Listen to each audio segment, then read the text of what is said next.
প্রথম সিনেমা সুড়ঙ্গ দিয়ে বড় পর্দায় পা রাখেন আরফান নিশু। সিনেমাটি দর্শকপ্রিয়তা ও পায় বেশ। প্রথম সিনেমাতেই অভিনেতা হিসেবে নিজেকে চেনাতে সমর্থন হন তিনি। সিনেমাটিতে নিশুর বিপরীতে নায়িকা ছিলেন তমা মির্জা, পরিচালনা করেন রায়হান রাফি। সিনেমাটি ব্যবসা সফল হয়েছিল বলে দাবি করেছেন সিনেমা সংশ্লিষ্টরা।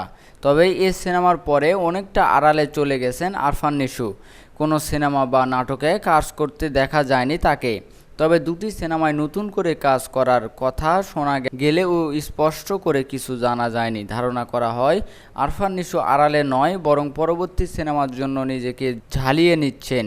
এরই মধ্যে এক সূত্রের খবরে জানা যায় সম্প্রতি দুটো সিনেমায় চুক্তিবদ্ধ হয়েছেন আরফান নিশু।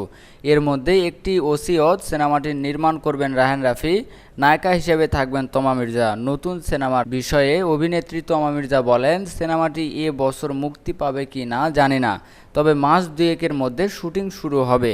সূত্রের তথ্য মতে চলতি বছরের সেপ্টেম্বর থেকে শুরু হবে ওসিয়ত এর শুটিং। মুক্তি পাবে আগামী রোজার ঈদে।